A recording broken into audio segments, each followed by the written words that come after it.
സന്തോഷത്തിലേക്ക് നയിക്കാൻ കഴിയുന്ന ഏക വ്യക്തി അത് കർത്താവായ യേശു ക്രിസ്തുവാണ്. യേശു ക്രിസ്തു ഉൾപ്പെടുന്ന സുവിശേഷത്തിന് മാത്രമേ മനുഷ്യനെ മാറ്റം വരുത്താൻ കഴിയുള്ളൂ. അധപ്പതനത്തിൽ കിടക്കുന്ന മനുഷ്യനെ, നശിച്ചു കിടക്കുന്ന മനുഷ്യന്റെ, പാപത്തിന്റെ അന്ധകാരത്തിൽ നിരാശപ്പെട്ട് കിടക്കുന്ന മനുഷ്യനെ മാറ്റം വരുത്തുവാൻ കഴിയുന്നത് സത്യ സുവിശേഷത്തിന് മാത്രമേ ഉള്ളൂ. സുവിശേഷം എവിടെയെല്ലാം എത്തിച്ചേർന്നിട്ടുണ്ട് അവിടെയെല്ലാം മനുഷ്യന് മാറ്റം വന്നിട്ടുണ്ട്, മാനസാന്തരം വന്നിട്ടുണ്ട്, പാപികൾ മടങ്ങി വന്നിട്ടുണ്ട്. ഞങ്ങൾ ഈ ദേശത്ത് പറയുന്നു, യേശുവിനെ സ്വീകരിക്കാൻ നീ തയ്യാറാണോ? നിന്റെ കണ്ണ്, കുരുടായ കണ്ണ്, സുവിശേഷ സത്യസന്ദേശം അംഗീകരിക്കുന്നതോടെ കണ്ണ് തുറക്കപ്പെടും, കണ്ണ് തുറക്കപ്പെടും.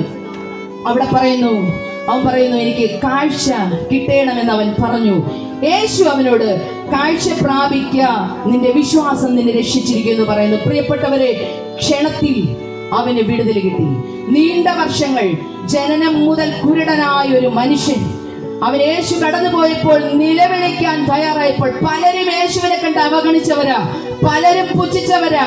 യേശു ആരാണെന്ന് അറിഞ്ഞിട്ടും ഒന്നും യേശുവിനെ അറിഞ്ഞിട്ടും വിളിക്കാത്തവർ ഒരു കേൾവി മാത്രം വെച്ചുകൊണ്ട് യേശു ആരാണെന്നറിഞ്ഞ് നിലവിളിക്കാൻ തയ്യാറായപ്പോൾ നീണ്ട വർഷങ്ങൾ അന്ധതയിൽ കിടന്ന ഈ മനുഷ്യൻ ഒറ്റ നിലവിളിയിൽ അവന് വിടുതൽ സംഭവിക്കുമെങ്കിൽ ഈ ദേശത്ത് ഞങ്ങൾ പറയുന്നു, ഈ ലോകത്തിന്റെ പൈശാചിക തലങ്ങൾ മനുഷ്യന്റെ കണ്ണിനെ കുരുടായിരിക്കുമ്പോൾ സത്യത്തിലേക്ക് നയിക്കാതെ മനുഷ്യനെ ഇരുളിന്റെ ആധിപത്യത്തിൽ തളച്ചിടുമ്പോൾ ഞങ്ങൾ പറയുന്നു, യേശുവിന് മാത്രമേ മനുഷ്യന്റെ ഉള്ളിലേക്ക് സത്യവും സന്തോഷവും സമാധാനവും വെളിച്ചവും നൽകാൻ കഴിയുള്ളൂ. കാരണം യേശു ഈ ഭൂമിയിലേക്ക് വന്നത് മനുഷ്യനെ രക്ഷിക്കാനാ, മനുഷ്യനെ രക്ഷിക്കാനാ. അങ്ങനെയെങ്കിൽ പ്രിയ സ്നേഹിതരെ, യേശുവിനെ സ്വീകരിക്കാൻ നിങ്ങൾ തയ്യാറാണോ?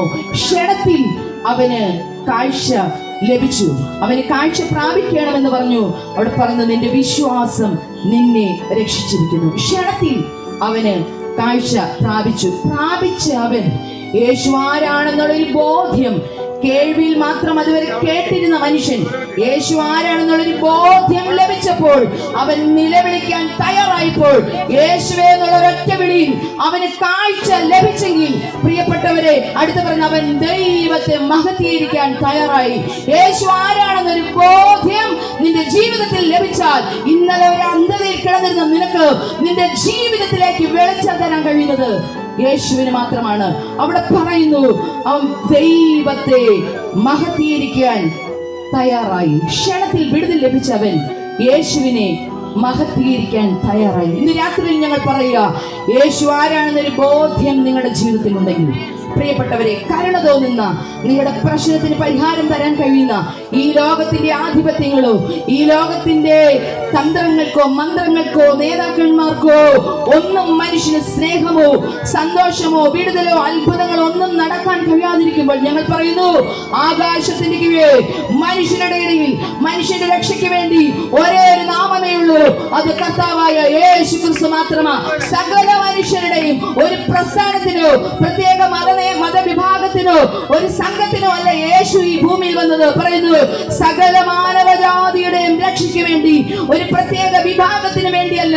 എങ്ങനെ പറയുന്നു, യേശു കർത്താവ് ഈ ഭൂമിയിൽ വന്നത് പ്രിയ സ്നേഹിതൻ ഞങ്ങൾക്ക് മാത്രമല്ല നിങ്ങൾക്ക് വേണ്ടി കൂടിയാണ്. സകല മാനവജാതിയുടെയും രക്ഷയ്ക്ക് വേണ്ടി യേശു ഈ ഭൂമിയിലേക്ക് വന്നെങ്കിൽ നിങ്ങൾക്ക് അതിൽ നിന്ന് ഒഴിഞ്ഞു മാറാൻ കഴിയില്ല. നിങ്ങളെയും യേശു സ്നേഹിക്കുന്നു, യേശു നിങ്ങളെ സ്നേഹിക്കുന്നു. നിങ്ങൾ ഇന്ന് കടന്നു പോകുന്ന പ്രശ്നത്തിൽ നിങ്ങളെ പലരും അവഗണിക്കുമ്പോൾ, നിങ്ങളുടെ ജീവിത നിലവാരത്തിൽ നിങ്ങൾ മനുഷ്യനെ അവഗണിക്കുമ്പോൾ ഞങ്ങൾ പറയുന്നു, യേശു നിന്നെ സ്നേഹിക്കുന്നു. നിങ്ങൾ അനുഭവിക്കുന്ന പ്രശ്നത്തിൽ പ്രിയപ്പെട്ടവരെ, നിങ്ങളുടെ ജീവിതത്തിൽ അനുഭവിക്കുമ്പോൾ ഞങ്ങൾ പറയുന്നു, യേശു നിങ്ങളെ സ്നേഹിക്കുന്നു. അവിടെ പറയാം, ക്ഷണത്തിൽ അവൻ കാഴ്ച പ്രാപിച്ചു. യേശുവേ എന്നുള്ളൊരു നിലവിളിയിൽ അവന്റെ ജീവിതത്തിൽ അത്ഭുതങ്ങൾ സംഭവിച്ചെങ്കിൽ പ്രിയപ്പെട്ടവരെ, നീണ്ട വർഷങ്ങൾ അന്ധകാരത്തിൽ കിടന്ന ആ മനുഷ്യൻ യേശുവേ എന്നുള്ളൊരു നിലവിളിയിൽ കാഴ്ച പ്രാപിച്ചെങ്കിൽ അവന്റെ പുറമേയുള്ള കണ്ണ് മാത്രമല്ല തുറന്നത്, അവന്റെ അകത്തെ കണ്ണും തുറക്കുവാൻ ഇടയായി തീർന്നു. അകത്തെ കണ്ണ് തുറന്നത് കൊണ്ടാണ് യേശു ആണെന്നുള്ളൊരു ബോധ്യം അവന് വന്നത്. അവൻ കണ്ണ് തുറന്നപ്പോൾ ആദ്യം കണ്ടത് യേശുവിനെയാ. അങ്ങനെ പ്രിയപ്പെട്ടവരെ, സുവിശേഷം മനുഷ്യന്റെ കണ്ണിനെ തുറക്കും, അകത്തെ കണ്ണും പുറത്തെ കണ്ണും തുറക്കും. ഇന്നലെ വരെ ഇരുട്ടിന്റെ ആധിപത്യത്തിൽ കിടന്ന പാപത്തിൽ കിടക്കുന്ന മനുഷ്യനെ വെളിച്ചത്തിലേക്ക്